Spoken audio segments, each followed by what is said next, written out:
আলহামদুলিল্লাহ দর্শক, আসসালামু আলাইকুম। কেমন আছেন সবাই? আশা করি সবাই ভালো আছেন। আমি আপনাদের দয়ে ভালো আছি।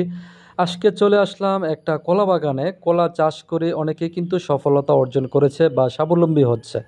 আর কলা চাষে সবচেয়ে বেশি বিখ্যাত আমাদের নরসিংদী জেলায়। তো নরসিংদী জেলা, আমার বাড়ি হচ্ছে নরসিংদী শিবপুর উপজেলায়। শিবপুর উপজেলায় প্রচুর পরিমাণে কলা চাষ হয়।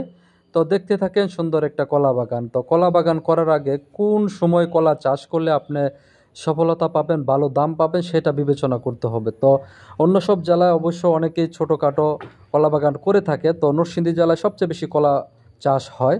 তো নরসিংদীর কলার স্বাদই অন্যরকম, নরসিংদী কলার গুণগত মানই অন্যরকম। তো কলা চাষে আপনি যদি লাভবান হতে চান, সবল হতে চান, তাহলে অবশ্যই আপনাকে রমজান মাসের রোজার 15 দিন আগে আপনাকে কলা চাষ করতে হবে। যদি রমজান মাসের 15 দিন আগে আপনি কলা রোপণ করতে পারেন, তাহলে আপনি আগামী রমজানের আগে আপনি কলা কাটতে পারবেন। আর ওই মুহূর্তটা কলা আপনার দাম বেশি থাকে, তখন আপনি এখান থেকে লাভবান হওয়ার সম্ভাবনা সবচেয়ে বেশি থাকে। এই জন্য চেষ্টা করবেন আপনি রমজান মাসের 15 দিন আগে কলা বাগান রেডি করে কলা রোপণ করে দিবেন।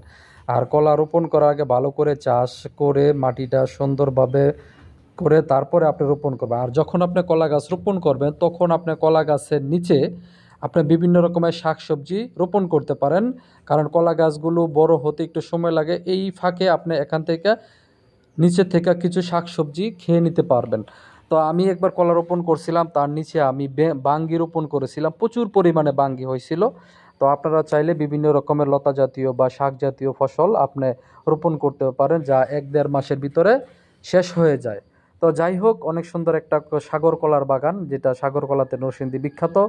এটা একটা সাগর কলার বাগান। আর কলা বাগান যখন আপনি রোপণ করবেন, তখন যে আগাছা আছে, আগাছাগুলো সবসময় চেষ্টা করবেন পরিষ্কার পরিচ্ছন্ন করে রাখার জন্য। আর কলা গাছের নিচ থেকে যে আবার কলা গাছের গাছ হবে, চারা হবে, এগুলো আপনাকে কোনাচ্চা করে কেটে দিতে হবে। যদি এভাবে কেটে দেন, নিচ থেকে যখন কেটে দিবেন, তারপরে আবার যখন গাছটা বড় হবে, তখন আবার আপনি চারাগুলো উপর থেকে আবার কেটে দিবেন। এভাবে 3-4টা কাট দিতে হবে। যখন কলা গাছে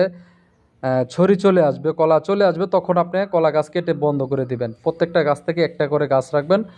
তো কলা বাগানের পাশে একটা মালটা বাগান ছিল। মালটা বাগানটাও দেখেন আপনারা, প্রচুর মালটা হয়েছে।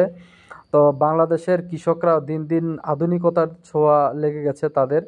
তো দেখেন কত সুন্দর মালটা হয়েছে। কলা বাগানের পাশেই মালটা বাগানটা ছিল। তো দেখে আমার অনেক ভালো লাগলো। তো আমার এই চ্যানেলে মালটা বাগানেরও একটা ভিডিও দেওয়া আছে।